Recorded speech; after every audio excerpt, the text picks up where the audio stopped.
नमस्कार, यो समाचारमा स्वागत छ। म कुलचन्द्र विष्ट। म रन्जु अधिकारी। सुरु गरौँ अहिलेसम्मका प्रमुख समाचारबाट।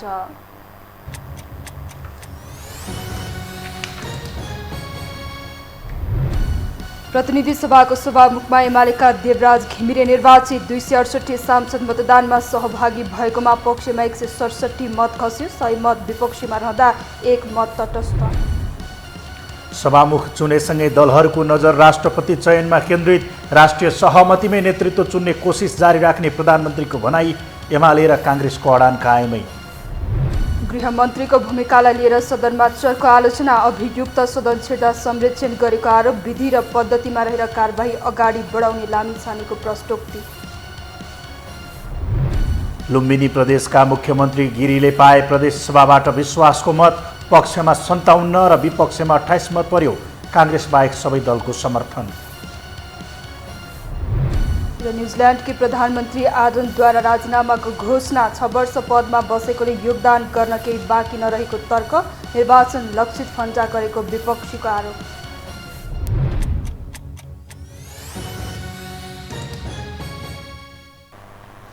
अब समाचार विस्तारमा। लामो रस्साकसीका बीच बिहिबार मुलुकले 9 सभामुख पाएको छ। नेकपा एमालेका नेता तथा सांसद देवराज घिमिरे 167 मतसहित सभामुख निर्वाचित भएका छन्। सत्ता गठबन्धनको साथले सहज ढङ्गले सभामुख बनेका घिमिरेलाई निष्पक्ष सदन सञ्चालन र सदनको गरिमा जोगाउनु पर्ने जिम्मेवारी आएको छ। एक रिपोर्ट। श्री देवराज घिमिरेलाई प्रतिनिधि सभाको सभामुख पदमा निर्वाचित गरियोस् भन्ने प्रस्ताव बहुमतले पारित भएको घोषणा गर्नु।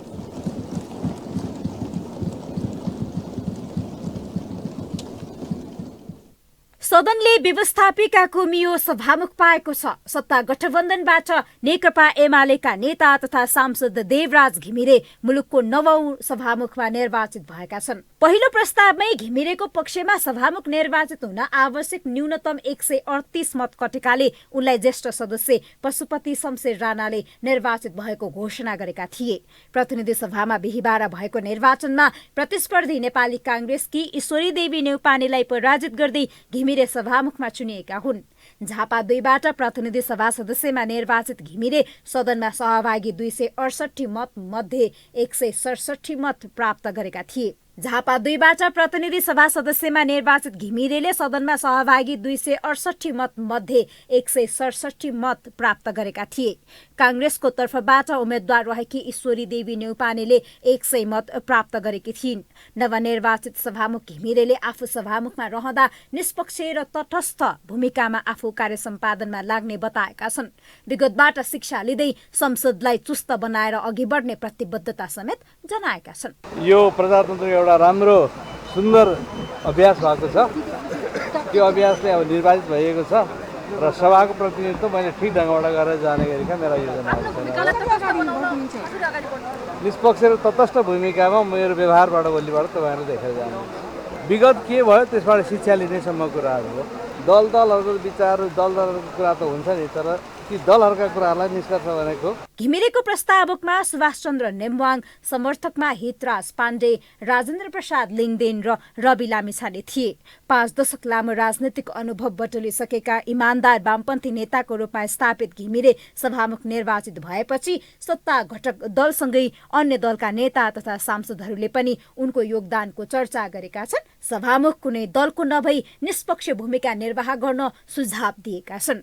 म अर्को प्रस्तावकको नाताले मलाई बधाई ज्ञापन गर्न चाहन्छु र उहाँको कार्यकाल सभामुखका रूपमा विगतका सभामुखहरूको अनुभवबाट दीक्षित हुँदै यो संसदलाई सफल बनाउन, पुरै 5 वर्ष यो पार्लियामेन्टले काम गर्ने गराउने बनाउन उहाँको समन्वयकारी भूमिकाको अपेक्षा गर्दछु। राष्ट्रपति विद्यादेवी भण्डारीबाट पद तथा गोपनीयताको शपथ ग्रहण गरेपछि घिमिरेले कार्यकाल सम्हाल्नेछन्। सभामुखको निर्वाचन सम्पन्न भए लगत्तै उपसभामुख पदको निर्वाचन माघ 7 गते तोकिएको छ। सभामुखमा पुरुष निर्वाचित भएकाले उपसभामुख महिला हुने प्रावधान छ। सत्ता घटक दलहरूले उपसभामुख कसलाई बनाउने अझै टुङ्गो लगाएको छैन। संसदीय अभ्यासमा यसअघि निर्वाचित अधिकांश सभामुखहरू विवादमा फस्ने गरेका छन्। घिमिरेमाथि यो संसदीय नजिरलाई चिर्नुपर्ने चुनौती छ। यो पटक सदन प्रतिपक्षविहीन छ, अर्थात् गतिलो प्रतिपक्ष छैन। यसर्थ निर्वाचित सभामुखले सदनको समेत गरिमा जोगाउँदै तटस्थ र निष्पक्ष भूमिका खेल्नुपर्नेछ।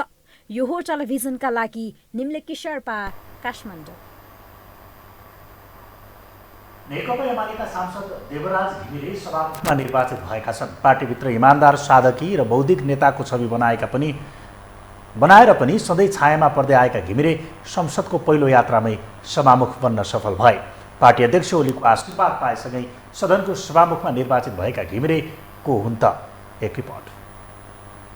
सभामुखमा निर्वाचित नेकपा एमाले नेता सांसद देवराज घिमिरे झापा 2बाट निर्वाचित भएका हुन्। गत मङ्सिर 4 गते सम्पन्न संसदीय निर्वाचन मार्फत पहिलो पटक संसद छिरेका घिमिरे पहिलो प्रयासमै सभामुख बन्न सफल भए। नेपाली कांग्रेसकी ईश्वरी न्यौपानेलाई पराजित गर्दै घिमिरे सभामुखमा निर्वाचित भएका हुन्। 2048 सालमै मदन भण्डारीले चुनाव लड्न गरेको आग्रह अस्वीकार गरेका घिमिरे 31 वर्षपछि पहिलो प्रयासमै सांसद हुँदै सदनको सभामुख बनेका हुन्। 5 दशक लामो राजनैतिक अनुभव बटुलिसकेका पदीय लोलुपतामा कहिल्यै लिप्त नहुने इमान्दार वामपन्थी नेताको छवि बनाएका घिमिरे संसदीय राजनीतिमा एमाले भित्रै नयाँ भए पनि पार्टीभित्रको वरियतामा भने अहिलेका अधिकांश पदाधिकारी भन्दा सिनियर नेता हुन्। उनको यो राजनैतिक योगदानलाई सत्ता गठबन्धनमा रहेका दलले पनि मुक्त कण्ठले प्रशंसा गरेका छन्। उहाँको उपस्थिति, उहाँको उम्मेदवारी र उहाँको सहभागिता सबै नेतृत्व लगायत सबै कुरा स्वीकार्दै उहाँको लागि मत पनि माग्न चाहन्छु र हाम्रो पार्टीको तर्फबाट उहाँको उम्मेदवारी हामीले स्वीकारेका छौँ र त्यसमा समर्थन छ भन्ने कुरा पनि व्यक्त गर्न चाहन्छु। पहिलेको कार्यकाल हेर्दै गर्दाखेरि, योभन्दा पहिलेको अभ्यासहरू हेर्दै गर्दाखेरि हामीले देख्यौँ कि धेरै कुरा सुधारको आवश्यकता छ। उहाँको नेतृत्वबाट त्यो सुधारहरूको अभ्यास, सुधारिएको अभ्यास होस्। 2048 सालमा चुनाव लड्न नमानेका कारण संसदीय भूमिकामा पछि परेका घिमिरे 2056 सालमा राष्ट्रिय सभा सदस्य समेत भइसकेका छन्। तत्कालीन समयमा पार्टीभित्रको गुटगत प्रभावको शिकार बनेका, अझ प्रष्ट भन्दा माधव कुमार नेपालको एकल दबदबा र ओली निकट भएका कारण पनि उनी पछि परेका थिए। पार्टीको डाडु पन्यौ ओलीको हातमा आएपछि उनले आफ्नो सक्रियता थप बढाए। अन्ततः पार्टी अध्यक्ष ओलीकै प्रत्यक्ष निगाहमा सभामुख बन्ने सौभाग्य जुर्यो। 2071 सालको 9औं राष्ट्रिय महाधिवेशनपछि नेकपा एमालेको अध्यक्षमा केपी ओली निर्वाचित भएपछि उनको अवसरको ढोका खुल्दै गयो। ओलीकै रोजाइमा उनले 2074मा सचिवालय प्रमुख भएर काम गर्ने मौका पाए। 2075मा एमाले र माओवादी बीच पार्टी एकता भई बनेको नेकपाको प्रदेश 1 को अध्यक्ष भए। 2078मा भएको एमालेको 10औं राष्ट्रिय महाधिवेशनबाट उनी स्थायी कमिटी सदस्य भए। पार्टीको प्रदेश नम्बर 1 का पार्टी इन्चार्ज समेत हुन्। एमालेबाट सभामुखका लागि राष्ट्रिय राजनीतिमा स्थापित नेताहरू रघुजी पन्त, पृथ्वी सुब्बा गुरुङ, छविलाल विश्वकर्मा, विद्या भट्टराई आकांक्षी भए पनि झापाको र ओलीको अति विश्वास पात्र घिमिरे सभामुखमा बाजी मारे। हामीले खोसेर ल्याएको होइन, उहाँहरूले त्यसलाई बनाउन नसकेपछि, उहाँहरू असफल भएपछि संविधानलाई धरापमा पार्नु हुँदैन, संविधानको कार्यान्वयन गर्नुपर्छ भनेर हामीले स्टेप लियौँ। त्यो स्टेप भएपछि यो 10 गतेको कोर्स बनिएको छ। यो कोर्स लगातार जान्छ। उहाँहरू आउनुहुन्छ, जसपा सरकारमा सामेल हुन्छ, उहाँहरूको निम्ति मन्त्रालय छुट्याइएको छ। घिमिरे विक्रमसम्म 2013 साल जेठ 13 गते ताप्लेजुङको श्रीजङ गाउँपालिका 3 मा जन्मेका हुन्।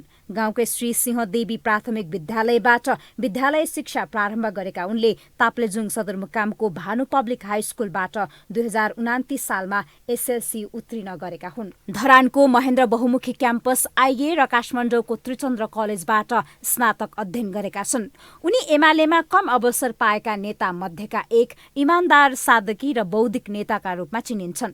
जे होस्, उच्च ओहदा र पदका लागि पार्टी अदला बदला हावी भएका बेला निष्ठाको राजनीति गरे एक दिन सफल हुन्छ अवसर पाइन्छ भन्ने उदाहरण घिमिरेको सफलताले सिद्ध गरिदिएको छ। राजनीतिमा इमान र धैर्यता जरुरी छ भन्ने सिद्धान्त समेत चरितार्थ भएको छ। यो हो टेलिभिजनका लागि निम्लेकी शेर्पा, काठमाडौँ। प्रतिनिधि सभा उपसभामुख पदको निर्वाचन माघ 7 गते शनिबार हुने भएको छ। प्रतिनिधि सभाको बिहिबार बसेको बैठकमा ज्येष्ठ सदस्य सभामुख पशुपति शमशेर जवराले सो घोषणा गर्नुभएको हो।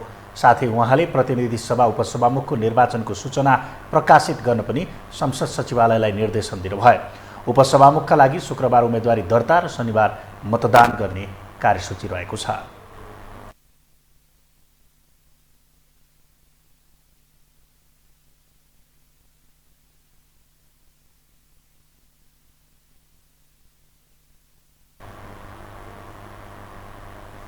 अब बाँकी समाचार। संसदको सबैभन्दा ठूलो दल नेपाली कांग्रेसले प्रतिनिधि सभाको सभामुख पनि गुमाएको छ। यसले प्रधानमन्त्री प्रचण्डकै समर्थनमा राष्ट्रपति हत्याउने विश्वासमा पनि कमी आएको छ। फलत राष्ट्रपति पनि नपाए कांग्रेसले के गर्ला भन्ने चासो चिन्ता व्यक्त भइरहेको छ। एक रिपोर्ट। देशले सभामुख मात्रै पाएन कि नेकपा एमालेका अध्यक्ष केपी शर्मा ओलीले जे चाहन्छन् त्यही हुन्छ भन्ने मान्यता पनि स्थापित गर्यो। न घिमिरेको सभामुख बन्ने रहर न आम जनमानसमा घिमिरे सभामुख बन्ने चर्चा थियो। बस ओलीले चाहे भयो।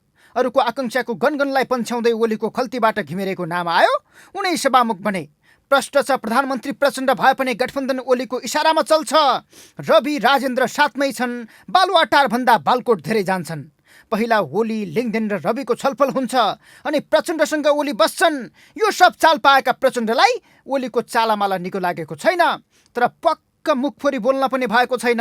कांग्रेस पनि प्रचण्डले मुखफोरे हुन्थ्यो भन्ने चाहन्छ। तर प्रचण्ड यति बेला प्रधानमन्त्री प्रचण्ड छन्। माधवले भने चाहिँ धेरै कुरा बोल्न मन लागे पनि बोली बन्द छ। कांग्रेसलाई मत दिनुपर्ने पार्टीभित्रको एककित्तालाई दबाएर प्रचण्डले सभामुखमा एमालेमा भोट हालेका छन्। यही मर्म बुझेका विश्व प्रकाशले रोस्टमबाटै पिजेडामा थुनिएको दाबी मात्रै गरेनन् कि देउबाले पिजेडा मुक्त गर्न चाहन्छन् भन्ने सन्देश समेत दिएका छन्। मैले व्यक्त गरेको थिएँ पिजेडाको प्रसङ्ग, तर साँच्चै ढोक्सा नै थापेको हिसाबले भन्ने हो भने चाहिँ ढोक्सा चाहिँ उहाँले थाप्नु भएको रहेछ भन्नुपर्ने हुन्छ। किनभने 10 गते 3 बजे टुङ्गो नभए 4 बजे टुङ्गो हुन्थ्यो होला, 4 बजे टुङ्गो नभए 5 बजे टुङ्गो हुन्थ्यो होला। चुनावमा जाँदै गर्दा त एउटा गठबन्धन बनाएर त हामी लडेका थियौँ नि। 10 वर्ष सँगै जाने भनेर त हामी हिँडेका थियौँ नि। विश्वप्रकाश शर्माको मत पनि कमरेड प्रचण्डको पार्टीको सांसदहरू जित्नलाई परेको थियो। या विश्वप्रकाश शर्मा सांसद भन्नका लागि पनि माओवादी पार्टीका साथीहरूले मत दिनुभएको थियो। त्यस कारणले गर्दाखेरि चाहिँ हाम्रो बिचमा यसो नमिलिरहेको बेलामा ढोक्सा चाहिँ कमरेड केपी ओलीले थाप्नु भएको थियो, जसमा उहाँ सफल भयो। प्रचण्डलाई बालकोटको बार्दलीबाट धुमबाराईको गार्डनमा ल्याउने देउबाको चाहना छ। तर सभामुखमा हारेका देउबाले राष्ट्रपतिमा बदला फर्काउन सक्छन्? किनकि दैनिक जसो गठबन्धन बनाउने कसरतमा जुटेका देउबाले सीके रावत र उपेन्द्र यादवलाई सभामुखमा तान्न सकेनन्। माधवको साथले मात्रै ओलीसँग टक्कर लिन पुगेको छैन। अब यति मात्रैले राष्ट्रपति हात नपर्ने भएपछि उनी विपक्षी मोर्चा कसिलो बनाउन अघि बढेका छन्। तर सभामुखको निर्वाचनले कित्ता क्लियर गरेको छ। देउबासँग पटक पटक संवादमा रहे पनि जसपा, जनमत पार्टी र नागरिक उन्मुक्ति पार्टीले सत्ता गठबन्धनका उम्मेद्वारलाई नै मत दिएका छन्। तर सभामुख कांग्रेसको मुख्य विषय होइन। कांग्रेसको अर्जुन दृष्टि राष्ट्रपति हो। सभामुखमा झस्काएर राष्ट्रपतिमा गोल हान्ने तयारी गरेको कांग्रेसले प्रचण्ड सहितको समर्थन जुटाउने विश्वास गुमाएको छैन। तर एमाले अध्यक्ष ओली पनि एमालेकै राष्ट्रपति हुने भएकाले त्यसमा सहमत हुन कांग्रेसलाई पनि सुझाव दिइरहेका छन्। एकदम राष्ट्रिय सहमति हुनुपर्छ राष्ट्रपतिमा।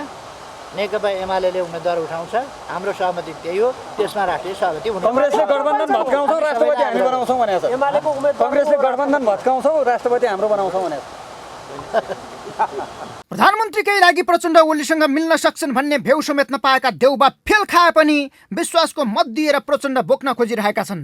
विश्वासको मत दिनुको अर्थ नै सभामुख र राष्ट्रपतिमा माओवादीको समर्थन पाइहाल्ने आश पलाएर हो। यसका लागि एमालेसँग पौठे जोरी खेल्न देउबा तयार भएका छन्। तर विश्वासको मतमा सत्ता पक्ष बनेको कांग्रेस सभामुखसम्म पुग्दा प्रतिपक्ष बनिसकेको छ। सभामुखमा देखिएको समर्थन राष्ट्रपतिसम्म कायम रहे सत्ता गठबन्धनकै उम्मेद्वारले जित्ने पक्का पक्की जस्तै छ। तर प्रदेश र राष्ट्रिय सभा सहित प्रतिनिधि सभाका सदस्य समेत मतदाता हुने भएकाले कांग्रेसले राष्ट्रपतिलाई मुख्य बनाएको छ। त्यति बेलासम्म गठबन्धनमै भाँजो आइसक्ने विश्वास पनि कांग्रेसलाई पलाएको छ। प्रचण्ड सहित अहिले देवराजजीलाई भोट हाल्नेहरू पनि कैयन, कम्तीमा 22 जना, कम्तीमा 22 जना भनेको जनता समाजवादी 12, जनमत 6, 12 6 18, उन्मुक्ति 4, त्यो 22 प्लस माओवादी भित्रबाट राम्रै खेल हुनेवाला छ। राष्ट्रपति काङ्ग्रेसको नोमिनी भनेको कांग्रेस राष्ट्रपतिको निर्वाचनसम्म त्यो भइसक्छ। त्यो फेरि बाहिरदेखि हल्ला गर्नु पर्दैन, हेर्नुहोस् है, त्यो गुप्त मतदान हो। सकभर माओवादी सहितको समर्थन लिएर राष्ट्रपति लिइहाल्ने नीतिमा कांग्रेस अघि बढेको छ। त्यसका लागि सभामुख गुमाए पनि प्रचण्डमाथि विश्वास कम भएको छैन। तर सभामुखमा पनि माओवादीको समर्थन कांग्रेसले नपाए देउबा 6 महिनाभित्र सरकार ढाल्न लागि पर्नेछन्। यसका लागि ओलीलाई प्रधानमन्त्रीको अफर गर्दै प्रचण्डलाई गलहत्याउनसम्म देउबा पछि नपर्ने आकलन अहिलेदेखि नै सुरु भएको छ। यो हो टेलिभिजनका लागि क्यामेरामा विशाल प्याकुरेलका साथमा सन्तोष भिके थापा, काठमाडौँ। प्रधानमन्त्रीलाई विश्वासको मत दिँदै सत्ताको बल्छी हानेको कांग्रेसले सभामुख पद पनि गुमाएको छ। राष्ट्रपति हत्याउन कांग्रेसले सभामुखको तुरुप फालेको विश्लेषणलाई नतिजाले पनि थप पुष्टि गरिदिएको छ। तर के अब राष्ट्रपतिमा चाहिँ कांग्रेसले बाजी मार्ला त? एक रिपोर्ट। सभामुखको निर्वाचनमै राष्ट्रिय सहमति खोज्ने देउवा प्रचण्डको प्रयास माधव ओलीको दन्त बजानकै कारण असफल भएको छ। फलत निर्वाचनबाट ओलीकै चाहनामा सभामुख चयन भए भने कांग्रेसले लात छोप्नका लागि उम्मेदवारी दियो। प्रचण्डलाई अनावश्यक विश्वासको मत दिएर विश्वासमा लिएका देउवा कुनै पनि हालतमा राष्ट्रपति आफू अनुकूलको बनाउन चाहन्छन् भने अर्कोतर्फ सभामुख हात पारिसकेका ओली राष्ट्रपति पनि हात पारेर थप शक्तिशाली बन्ने दाउमा छन्। सप्तरङ्गी गठबन्धनको प्रधानमन्त्री बनेका प्रचण्ड पनि राष्ट्रपति र सभामुख नै ओलीको हातमा गए आफू थप पेलानमा पर्ने डरमा छन्।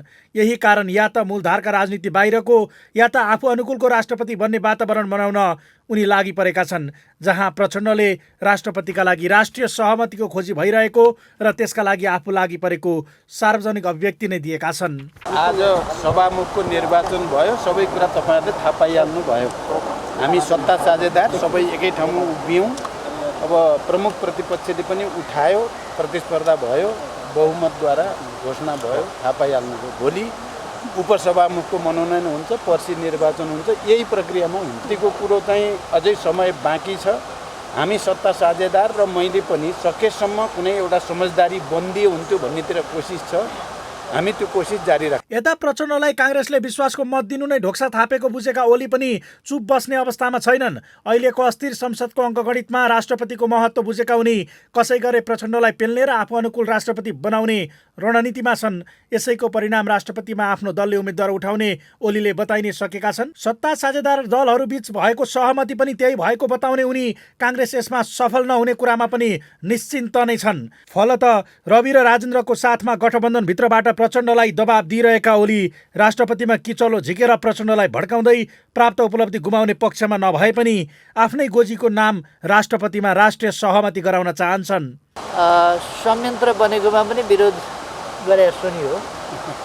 मैले पहिले भनेको कुरा पनि उल्लेख गरेको सुनियो। पहिले संयन्त्र बन्नु पर्दैन, यो संविधानले नचिन्ने कुरा किन गर्ने भनेर भनेको कुरा स्मरण गर्दै पनि बोलेको सुनियो। नेपाली कांग्रेसले रामचन्द्र पौडेलजीको नेतृत्वमा संयन्त्र बनाएर एउटा नयाँ प्रचलन सुरु गर्यो। मैले पहिले नमाने हो, चाहिँदैन भने हो, यस्तो पर्दैन भने हो। तर नेपाली कांग्रेसले गत सरकारको समयमा संयन्त्र बनाएर एउटा अभ्यास सुरु गर्यो। ओलीलाई सभामुखमा रोक्न नसकेको कांग्रेस पार्टी भित्रबाट नभए पनि गैर दलीय तर यसम्यान अघि सार्न सकिने विकल्पसम्ममा पुगेको छ। ऊ राष्ट्रपति हत्याउनका लागि प्रचण्डलाई नैतिक दबाब मात्र दिइरहेको छैन कि विश्वासको मतको गुण र भोलिको विश्वासको आधारका लागि पनि माओवादीलाई कांग्रेस बोक्नुको विकल्प नभएको बताउँदै आएको छ। यसको अर्थ ओलीसँग सन्तुलन मिलाउनकै लागि पनि कांग्रेसलाई एक पाटोमा बोकेर हिँड्नै पर्ने दबाबमा प्रचण्ड छन्। जसरी हाम्रो गठबन्धन टुट्यो, हामी चुनावमा गठबन्धनमा गयौँ, गठबन्धन टुट्यो भने राजनीति गर्ने यो गठबन्धन पनि कसरी टुट्छ भनेर सोध्छ नि। पहिला हामी माओवादी र हामी 4वटा पार्टी गठबन्धन गरेर गयौँ। सरकार बनाउने बेलामा त्यो गठबन्धन टुट्यो नि। जरुर अरू पक्षमा जसको गठबन्धन टुट्यो छ त्यो गठबन्धन अर्को गठबन्धन टुटाउनेमा लागिरहन्छ नि। यो त निरन्तर प्रक्रिया हो, यो राजनीतिमा आउने प्रक्रिया हो। यसरी गर्नु होला। त्यस कारण मिसन सभामुख त्यो भएन, अब मिसन राष्ट्रपति पनि हुन्छ, मिसन चाहिँ टुटाउने पनि हुन्छ, यसमा कुनै सन्देह भएन। यसरी हेर्दा राष्ट्रपति पद दोहोरो चेपुवामा परेको छ। एक त दलीय कि गैर दलीय बन्छ भन्ने नै निश्चित नभइसकेको अहिलेको अवस्थामा काङ्ग्रेसका लागि भने यो नै अन्तिम अवसर हो, जहाँ प्रचण्डले साथ छोड्दा प्रधानमन्त्री गुमाएको सभामुखमा हार बेहोरेको काङ्ग्रेस राष्ट्रपतिमा सफल हुन नसके प्रतिपक्षविहीन संसद बनाएको लज्जाको अर्को भारीमा हुनेछ, जसले कम्युनिस्टहरू मिलेर जाने वातावरण बन्दा न त नैतिक धरातलको न त सत्ता नै प्राप्ति दुवै नहुने अवस्थामा काङ्ग्रेस पुग्नेछ। आफ्नै नागरिकता विवादमा मुछिँदै गर्दा गृह मन्त्रालयको पद सम्हालेका उपप्रधानमन्त्री रवि लामिछानेमाथि नैतिकताको प्रश्न तेर्सिएको थियो। यसको बाछिटा सदनभित्र पनि देखिन थालेको छ। गृहमन्त्री बनेकै दिनदेखि दबावमा रहेका उनीमाथि अहिले सदनभित्रै प्रश्न उठ्न थालेको हो। एक रिपोर्ट। गृहमन्त्री बनेकै दिनदेखि दबावमा रहेका उपप्रधानमन्त्री रवि लामिछानेमाथि अहिले सदनभित्रैबाट प्रश्न उठ्न थालेको छ। हत्या र अभियोगमा प्रहरीको खोजी सूचीमा रहेका फरार अभियुक्तलाई पक्रन गृहमन्त्रीमाथि सांसदले दबाव सिर्जना गरेका हुन्। हिजोसम्म सडक र सामाजिक सञ्जालको मात्रै विषय बनेको यो मुद्दाले बिहिबार भने सदनमा नै प्रवेश पायो, जसले गृहमन्त्रीमाथि थप दबाव सिर्जना भएको छ। गृहमन्त्री भएरै हत्याको अभियुक्तलाई सदनभित्रै शरण दिइरहँदा अन्यलाई कसरी सुरक्षा गर्छ भन्ने प्रश्न पनि उनीमाथि उठेको छ। गृहमन्त्री भएको महिना दिन बित्न नपाउँदै मन्त्री लामिछानेमाथि अपराधी संरक्षण गर्ने जस्तो गम्भीर आरोप लाग्न थालेको छ। अरूभन्दा फरक गर्छु भनेर मन्त्री बनेका उनीमाथि बिहिबार सत्तापक्षका अपराधी वा अभियुक्तलाई संरक्षण गर्न खोजेको भन्दै सदनभित्रै आवाज उठ्यो। प्रधानमन्त्री पुष्पकमल दाहाल प्रचण्डले विश्वासको मत लिँदै गर्दा सशस्त्र प्रहरीको हत्या अभियोगमा फरार अभियुक्त एमालेका सांसद लक्ष्मी महतो कोइरीलाई खुलेआम सदनमा उपस्थित हुन दिएको भन्दै गृहमाथि प्रश्न चिन्ह खडा भएको हो, जसले गर्दा उपप्रधानमन्त्री लामिछानेले पनि विगतका गृहमन्त्रीले चाहिँ सदनमा शुद्ध अपराधी संरक्षण गरेको आरोप खेप्न पर्यो। यस संसदमा हत्याको अभियोग लागेका संसदहरू पनि यही भित्र छन् भन्ने सुनिन आएको छ। सभामुख महोदय, म गृहमन्त्रीज्यूलाई अनुरोध गर्न चाहन्छु, हामी चिन्दैनौँ उहाँलाई यहाँ भित्र हुनुहुन्छ हुनुहुन्न। यदि हुनुहुन्छ भने उहाँको मतदान प्रक्रियामा भाग लिन पाउने नपाउने त्यो निर्णय गरेर मात्रै सभा सञ्चालन गरियोस् भनेर अनुरोध गर्न चाहन्छु। त्यसो त गृहमन्त्री लामिछानेले फरार अभियुक्तलाई पक्रन आदेश दिइसकेका छन्, तर त्यो आदेशले औपचारिकता भन्दा बढी केही उपलब्धि हासिल गर्न सकेको छैन। बरु सत्तारूढ दलका नेता हुनुको लाभ फरार अभियुक्त कोइरीले पाइरहेका छन्। संसद भवनमै आवाजात गर्ने व्यक्तिलाई चाहने हो भने नेपाल प्रहरीले तत्काल हिरासतमा लिन सक्छ, तर प्रहरीको त्यो अभ्यास पनि देख्न पाइरहेको छैन। यता गृहमन्त्री भने फरार अभियुक्तलाई पक्रने प्रतिबद्धता प्रकट गर्नुको साथो विधि र पद्धति भन्दा बाहिर नजाने र दबाब नदिन भनिरहेका छन्। हामी एउटा संसदीय अभ्यासमा छौँ। हुन त सभाध्यक्षबाट रुलिङ भएको विषय त होइन, तर मान्य सदस्यले उठाउनु भएको हुनाले म त्यसलाई रेस्पोन्स गर्न चाहन्छु। फरार रहनुभएका मानिस संसदमा हुनुहुन्छ, उहाँलाई पक्रनका लागि उहाँले भन्नुभयो यो रुलिङ भएको विषय त होइन। म यहाँहरूलाई के जानकारी गराउन चाहन्छु भने विधि र पद्धतिभन्दा बाहिर गएर गृह मन्त्रालय एक कदम एक इन्च बाहिर निस्किँदैन। म यहाँहरूलाई यसको ग्यारेन्टी, सम्मानित सदनलाई यसको ग्यारेन्टी गराउन चाहन्छु।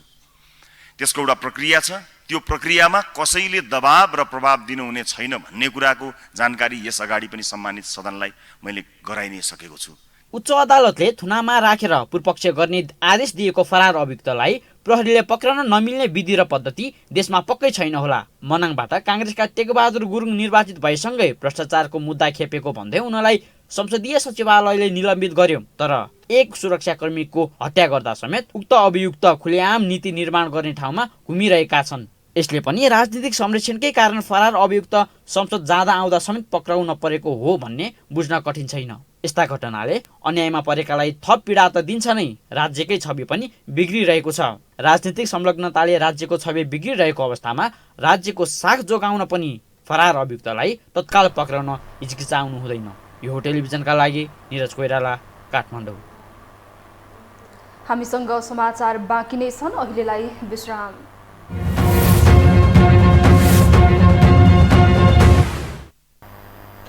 त्यसपछि यो समाचारमा स्वागत छ। अब बाँकी समाचार।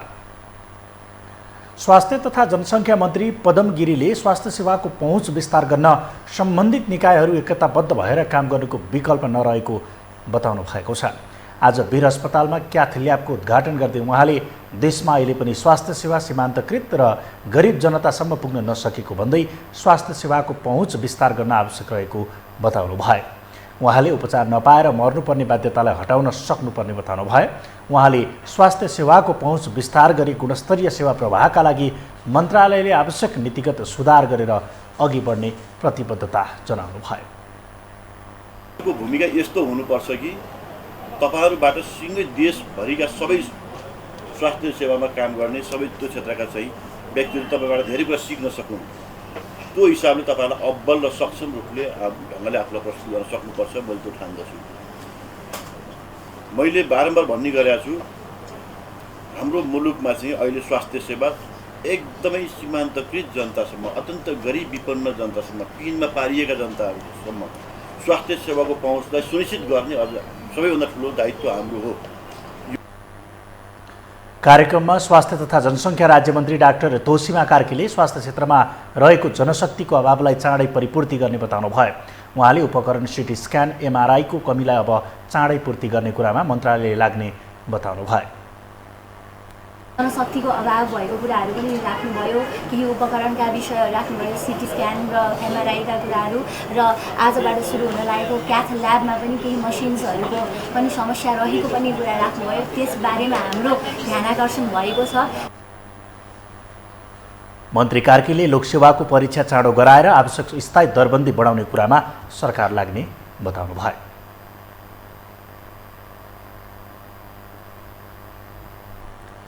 लुम्बिनी प्रदेशका मुख्यमन्त्री लीला गिरीले प्रदेशसभाबाट विश्वासको मत प्राप्त गर्नुभएको छ। बिहिबार प्रदेशसभामा मुख्यमन्त्री गिरीले पेश गरेको विश्वासको मत सम्बन्धी प्रस्तावको पक्षमा 57 सांसदले मत दिएका हुन्। प्रस्तावको विपक्षमा 28 मत परेको हो। विश्वासको मत सम्बन्धी प्रस्तावमाथि मत विभाजन हुँदा प्रदेशसभामा 86 सांसद उपस्थित थिए। विश्वासको मत सम्बन्धी प्रस्तावको विपक्षमा काङ्ग्रेसका सांसदले मात्र मत दिएका हुन्।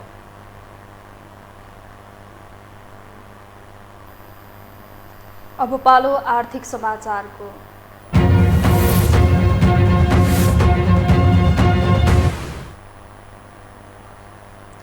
बिहिबार शेयर बजार सूचक नेप्सीमा 5 अङ्कको सुधार आएको छ। अघिल्लो दिन 9 अङ्कले घट्दै 2173.10 अङ्कमा ओर्लिएको नेप्सीमा आज 5.71 अङ्कको वृद्धि हुँदै 2178.81 अङ्कमा उक्लिएको हो। तर आज अघिल्लो दिनको तुलनामा शेयर बजार कारोबारमा भने घट्न पुगेको छ। अघिल्लो दिन 9 अङ्कले घटेको बजारमा 4 अर्ब 92 करोड 87 लाख रुपियाँ बराबरको कारोबार हुँदै गर्दा आज जम्मा 3 अर्ब 4 करोड 45 लाख रुपियाँ बराबरको शेयर कारोबार भएको छ। हामीसँग अन्तर्राष्ट्रिय र खेल समाचार बाँकी नै छन्। अहिलेलाई विश्राम।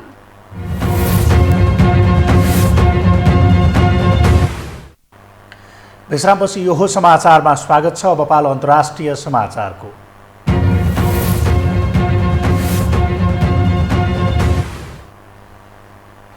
न्युजिल्यान्डकी प्रधानमन्त्री जसिन्डा आर्डर्नले अर्को महिना पदबाट राजीनामा दिने घोषणा गरेकी छन्। उनले आफ्नो लेबर पार्टीका सदस्यको बैठकमा यस्तो घोषणा गरेकी हुन्। एक रिपोर्ट।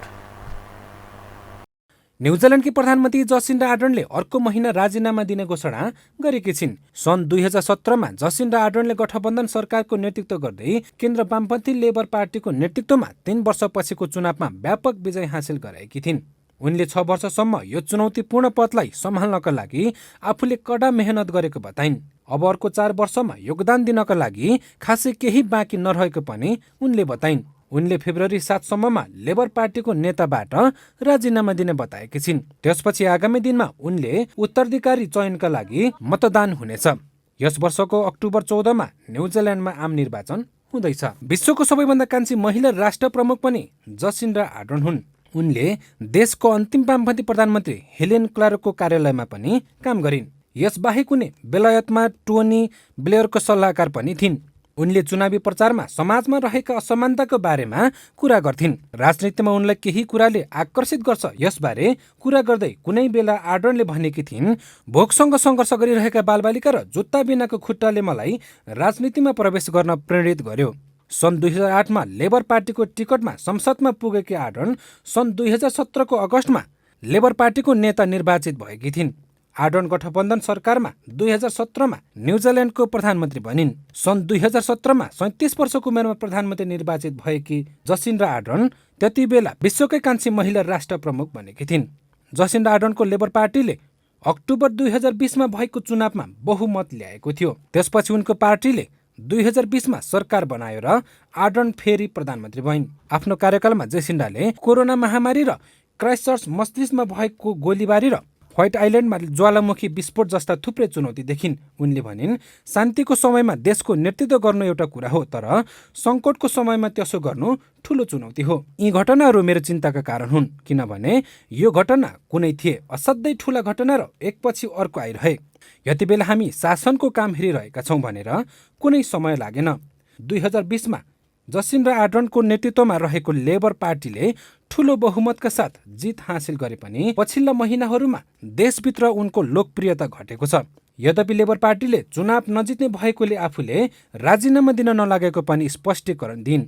उनले लेबर पार्टीले चुनाव कुनै पनि हालतमा जितोस् भनेर चाहिँ यसो गर्न लागेको बताइन्। 2018मा उनी पदमा रहँदा बच्चालाई जन्म दिन विश्वको दोस्रो राष्ट्र प्रमुख बनिन्। यसअघि सन् 1990मा पाकिस्तानकी पूर्व प्रधानमन्त्री बेनजीर भुट्टोले प्रधानमन्त्री हुँदा छोरीलाई जन्म दिएकी थिइन्। उनी पदमा रहँदा आमा बन्ने विश्वकै पहिलो नेता थिइन्।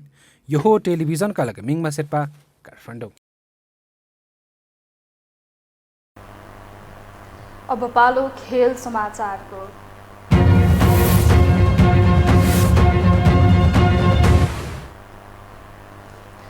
इन्टर मिलानले इटालियन सुपर कपको उपाधि जितेको छ। गैराती भएको फाइनलमा एसी मिलानलाई 3-0 गोल अन्तरले हराउँदै इन्टरले उपाधि जितेको हो। इन्टरलाई जित दिलाउन फेडेरिको डिमार्को, इडेन जेको र लाउटरो मार्टिनेजले एक-एक गोल गरे। खेलको 10औं मिनेटमा फेडेरिकोले गोल गर्दै इन्टरलाई सुरुवाती अग्रता दिलाएका थिए।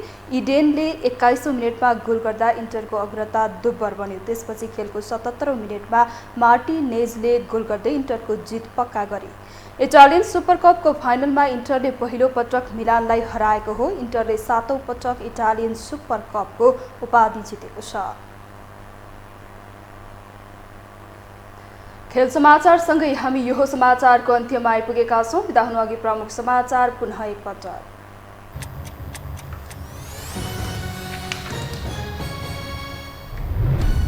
प्रतिनिधि सभाको सभामुखमा एमालेका देवराज घिमिरे निर्वाचित। 268 सांसद मतदानमा सहभागी भएकोमा पक्षमा 167 मत खस्यो। 100 मत विपक्षीमा रहँदा 1 मत तटस्थ। सभामुख चुनेसँगै दलहरूको नजर राष्ट्रपति चयनमा केन्द्रित। राष्ट्रिय सहमतिमै नेतृत्व चुन्ने कोसिस जारी राख्ने प्रधानमन्त्रीको भनाई। एमाले र काङ्ग्रेसको अडान कायमै। गृहमन्त्रीको भूमिकालाई लिएर सदनमा चर्को आलोचना। अभियुक्त सदन छिर्दा संरक्षण गरेको आरोप। विधि र पद्धतिमा रहेर कारबाही अगाडि बढाउने लामिछानेको प्रश्नोक्ति। लुम्बिनी प्रदेशका मुख्यमन्त्री गिरीले पाए प्रदेश सभाबाट विश्वासको मत। पक्षमा 57 र विपक्षमा 28 मत पर्यो। काङ्ग्रेस बाहेक सबै दलको समर्थन। र न्युजिल्यान्डकी प्रधानमन्त्री आर्डर्नद्वारा राजीनामाको घोषणा। 6 वर्ष पदमा बसेकोले योगदान गर्न केही बाँकी नरहेको तर्क। निर्वाचन लक्षित फन्जा गरेको विपक्षीको आरोप।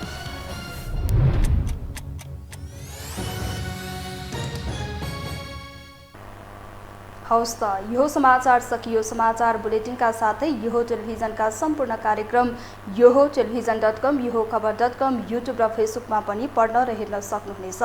मोबाइलमा यो टिभी एप डाउनलोड गरी हामीलाई प्रत्यक्ष हेर्न सक्नुहुनेछ। तथ्यसहितको निष्पक्ष समाचार तथा मनोरञ्जनका लागि हेर्दै रहनुहोला यो टेलिभिजन। नमस्कार।